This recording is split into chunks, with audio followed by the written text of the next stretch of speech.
This is Dr. August Konkel in his teaching on the books of Chronicles.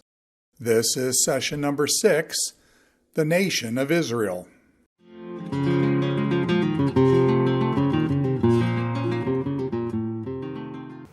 We have been looking at the chronicler's portrayal of the history of Israel in terms of its people.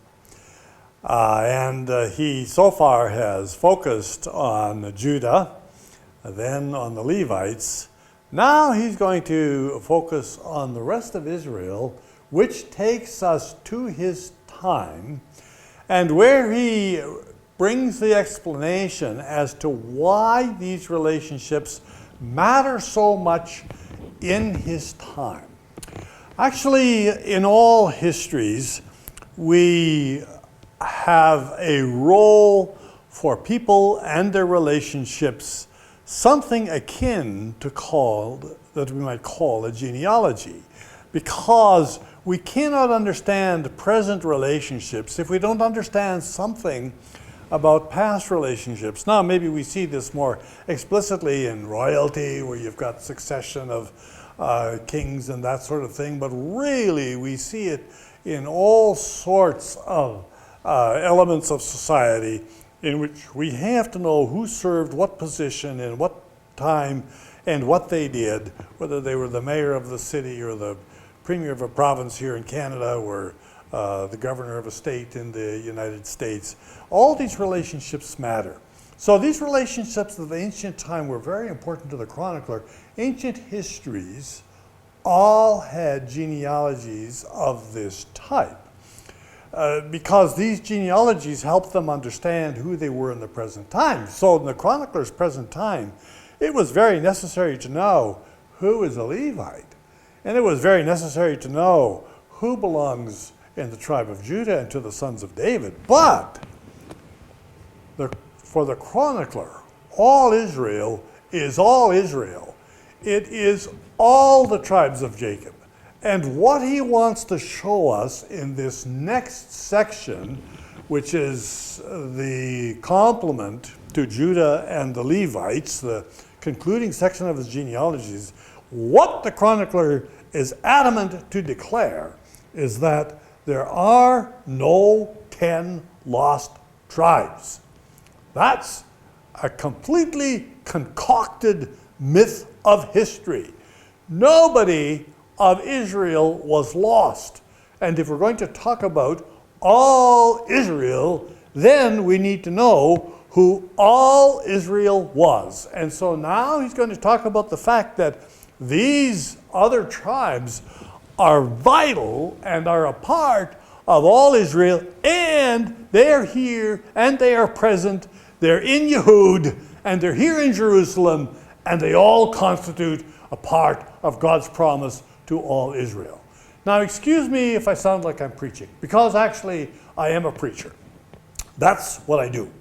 However, I have so often come across this notion that once the northern tribes were deported by Sargon II or Shalmaneser V in the year 722, that somehow or another they were dispersed and they were lost.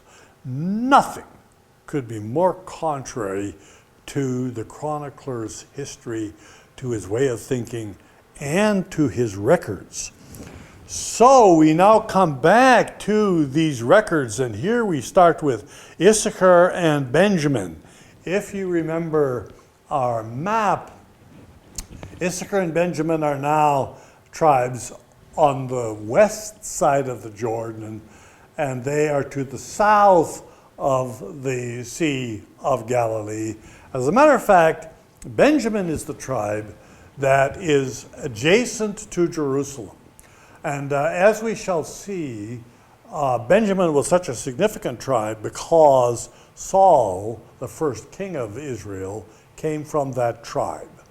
What David did in establishing Jerusalem as the capital was essentially unite two warring factions of tribes. he established Jerusalem as the capital, and the boundary of Benjamin and the boundary of Jerusalem, the boundary of Judah, run right through the city of Jerusalem. So in the new capital city, both north and south were included.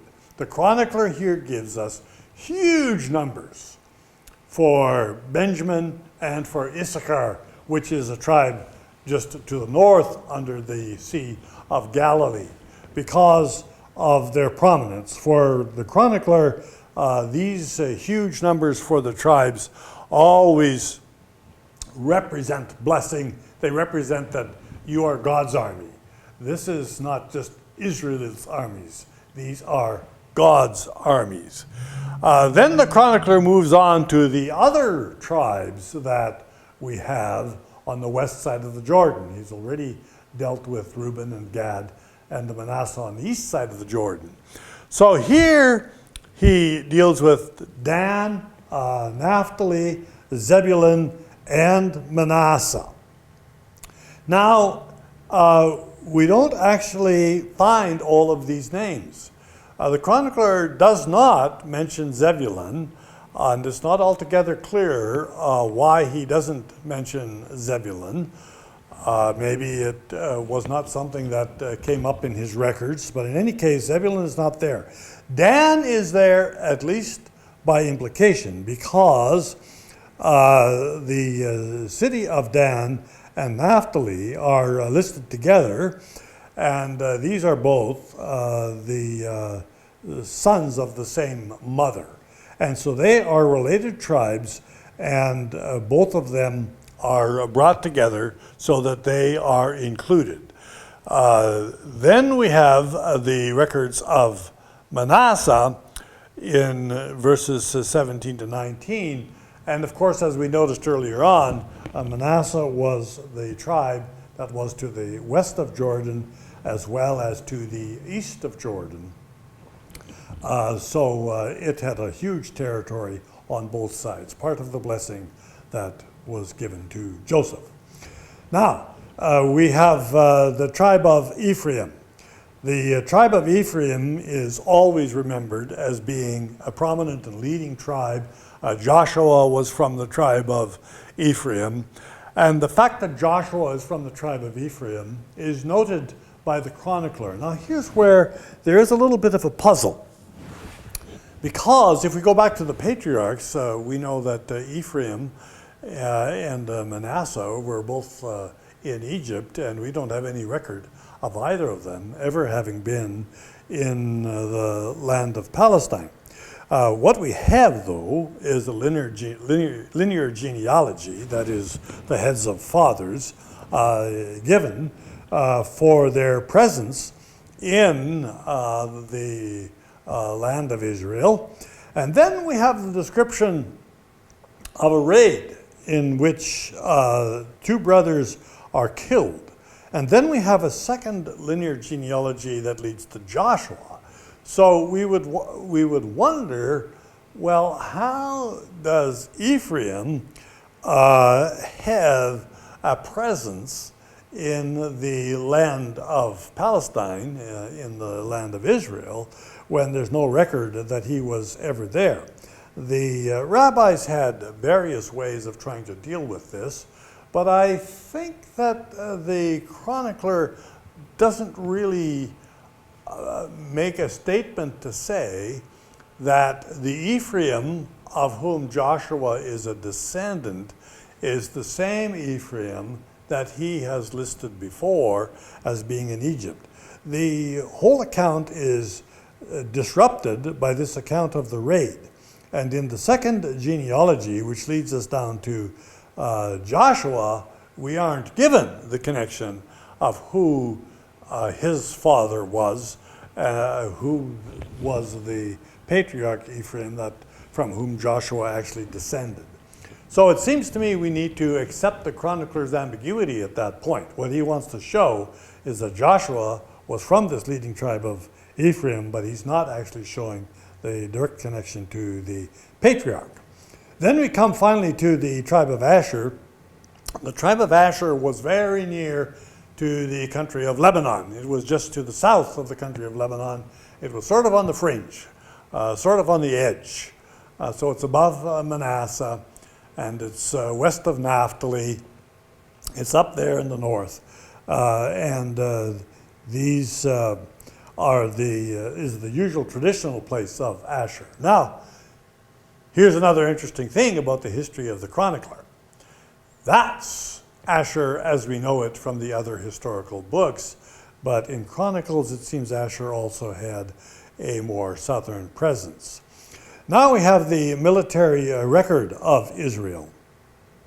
And here is where we come especially to the family of Benjamin. And this, of course, is where we get to the story of Saul and where we get to the way in which the militia operated at an earlier point in time.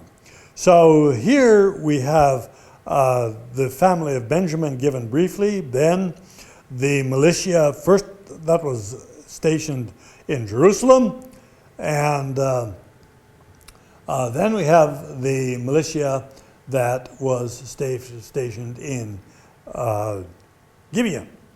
Now, the militia in Jerusalem is the sons of Ehud, and then the militia of Sha'araim.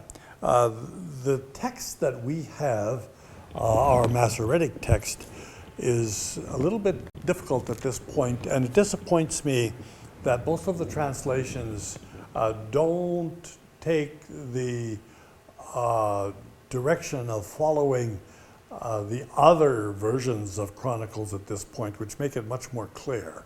Namely that in verse 4, what we have is the militia of Ehud and then the militia of Sha'araim. Then we come to the militia at Gibeon. In due time, the territory of Benjamin really wasn't separate from the territory of Judah. It kind of was amalgamated. So Ephraim was to the north of the territory of Judah and Benjamin. And the family of Saul derives from this genealogy, and the chronicler here gives the descendants down to the time of Saul in some detail. So this brings us to his conclusion. These two verses are very, very significant in the book of Chronicles. So chapter 9, verse 1a says, all Israel was registered. The chronicler wants everyone to know that Israel is present in Yehud, and we have the records. They were all registered. We've got them in the book. So, this is the conclusion to chapter 2, verses 1 and 2. These were the sons of Israel, and the chronicler has taken us all the way to his time in the late Persian Empire, in the state of Yehud. All Israel was registered. Now, the second point he wants to make is the continuity. There's a little bit of question here with the translation of verse 2. The Hebrew uses the word rishon. That's the word you have in Genesis. In the beginning, Bereshit, God created the heavens and the earth. Now, this word has a certain semantic range, a certain flexibility, and we kind of have to determine what it means in this verse. But it sometimes means that which is the head, or that which is the principle. Sometimes it can mean that which is the first, that which is in the beginning. But I think here, the chronicler means to emphasize continuity. These families belonged in Jerusalem, and they knew that their property was in Jerusalem. These are the principal residents of Jerusalem. They never lost track of who they were and who their properties were. If there's one thing that's an emphasis in Chronicles, it is to show that the people of Israel at this point in time are continuous in unbroken fashion with all of Israel from the past. And so now he wants to say, who are we in Yehud? Who are we? Well, Jerusalem is in the center. And then there are the priestly families. And then there are the Levites and all of their duties. Now, a big part of the Levites that we haven't mentioned to this point in time is security. You know, the temple has got a place with a lot of valuables in it. And there's a lot of people always wanting to take advantage of these things, or maybe violate the sacred and holy premises that the temple represents. And so the gatekeepers were a very, very important function of the Levites. They had to provide security. So the chronicler then describes his community. Jerusalem is at the center. There are the priestly families. Then around them are the Levites. And then it concludes with the gatekeepers, and then with the summary of all Israel. So here we are. And now we are ready to tell the story of the promise to David and what God is doing, so that we understand truly and fully this is the kingdom of Yahweh.